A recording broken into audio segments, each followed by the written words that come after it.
Yo folks, what's up? This is Adam here, aka Cineguy. Welcome to the Movie Vault.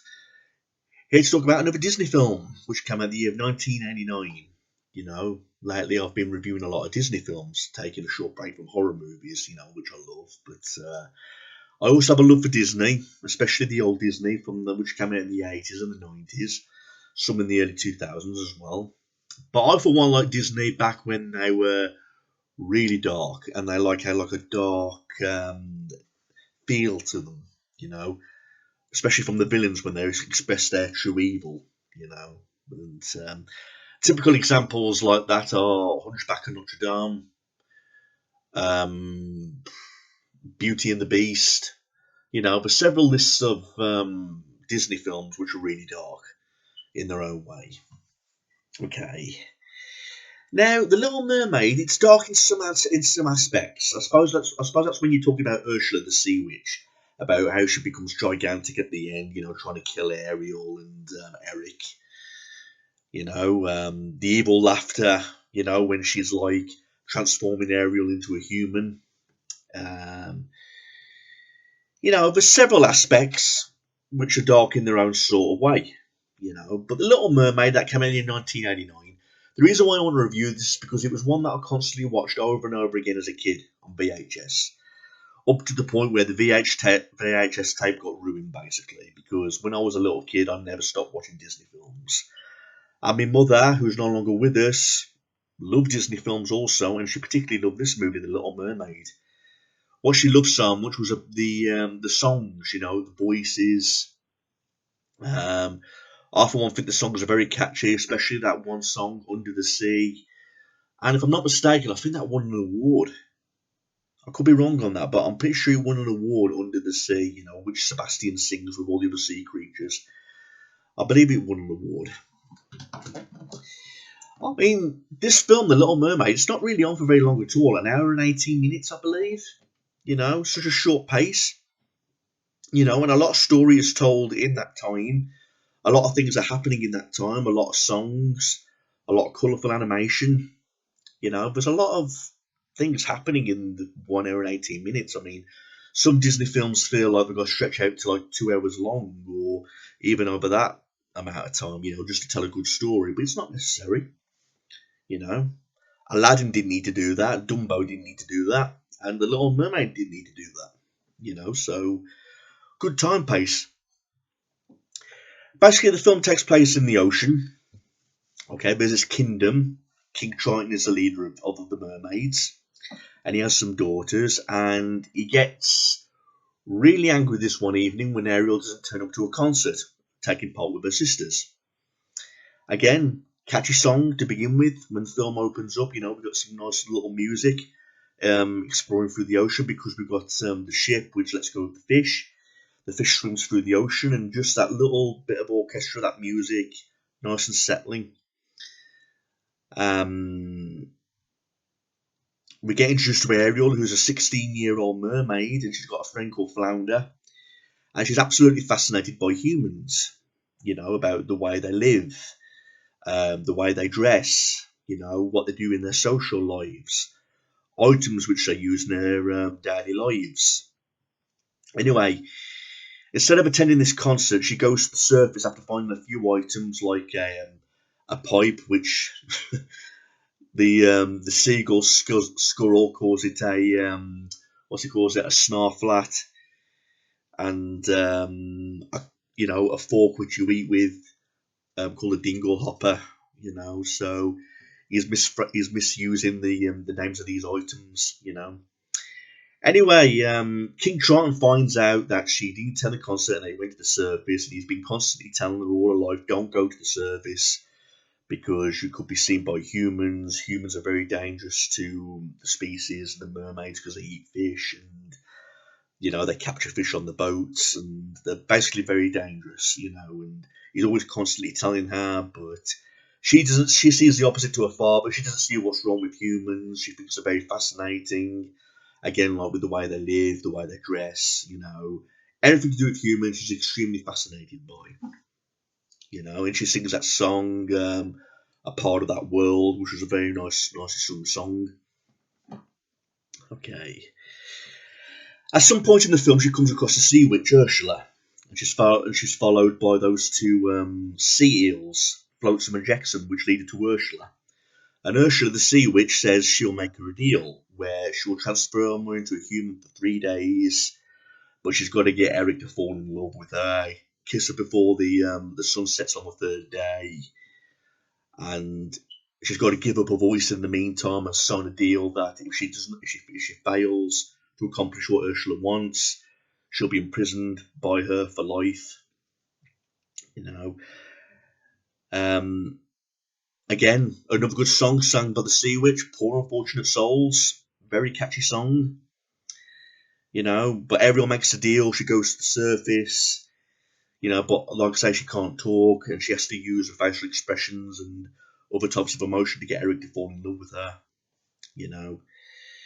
But before all this happens, Ariel saves Eric from a shipwreck, you know, and then when King Triton finds out about this, he destroys all these items that Ariel's been collecting from the human world, and that's what drove her to want to become human even more. You know, especially when King Triton destroys the statue of Eric, which was given to him as a birthday gift on the ship. Basically, from that on, it's about Eric and Ariel bonding, you know, falling in love. So this is a love story, you know. But Ursula becomes greedy. She really wants to imprison Ariel, so she transforms into a human herself to try and steal Eric away from Ariel, but she possesses him with power to try and make Ariel fail a mission, basically, you know, and that's when the ending showdown takes place, you know, with Ursula growing big, you know, causing all that chaos with the ocean, you know, where she's using all of the magic to try and kill Ariel and Eric, you know.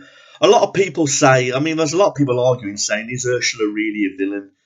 Because she's just like really a businesswoman. She's just getting what Ariel agreed to do, you know, with the whole scroll and all that business. But I suppose you could call her a villain if she's cheating her ways, you know, trying to get Eric to fall in love with her instead of Ariel, you know. But again, I was really impressed with this movie. An hour and 18 minutes, and throughout that film, it's a short pace, a well-loved story, well told. Songs were catchy. I really like that song where Ariel and Eric are floating in the lagoon, Kiss the Girl, you know. Some very good catchy songs, you know. My mum used to sing these songs to herself all the time. She was always singing Disney songs to herself. And if there's one song she really sung, it was Under the Sea, Under the Sea, Under the Sea. And again, it was really colourful animation, the way it was all made with the seashells, the bubbles, all the different sea creatures. Likeable characters, you know. I like Flounder, I like Sebastian. There was no characters which were overbearing and annoying, which you can sometimes add in some certain Disney movies. I believe I was like 7 years old when I first watched this film. About 7 years old, you know. But by the time then, my Disney collection was really growing. I mean, my mum was buying me all these VHS tapes. She brought me Aladdin, Dumbo, Robin Hood, Hunchback of Notre Dame. You know, around that time I was going to the cinema to see the likes of Pocahontas, Mulan, Hercules, you know, and all these other Disney releases that were coming out around on the cinema around that time, you know. But Little Mermaid was one I constantly watched. I should say it is in my top favourites somewhere. I mean, it's really hard to pick out a very favourite Disney movie, especially when you've got so many that hold it close to your heart and mean so much to you in your childhood, like. But Little Mermaid is one I really do definitely like. It is one I recommend. If you want a Disney film that tells a good romance story between two young couples and adding suspense in the meantime with a little bit of darkness to it, Little Mermaid is one I highly recommend.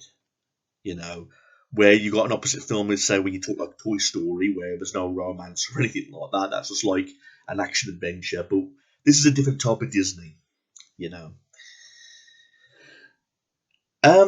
What else can I say about it? Again, voice acting wise, I think every actor did a really fantastic job. Singing wise, acting wise, King Triton, you know, really good expressing anger, frustration, you know. At the same time, you know, he really cares about Ariel. He really loves her. He just doesn't want her to get involved with all the humans. You know, he's very strict, but deep down, he really truly loves her.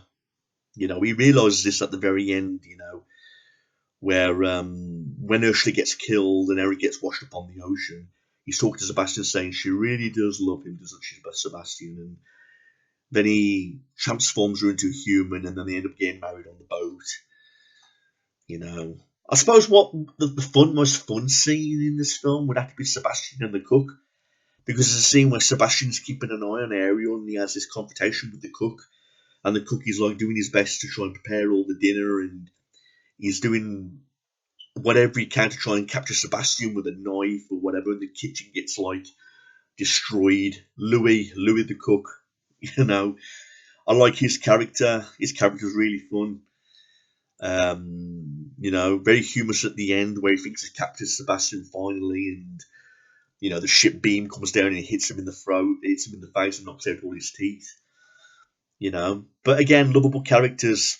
You know, and I haven't got really problems with this movie. Usually, there's a few dibs and dabs of problems with these films. Oh, I mean, I will point out one thing, which I suppose some people say. Some people say Ariel was really young in this film.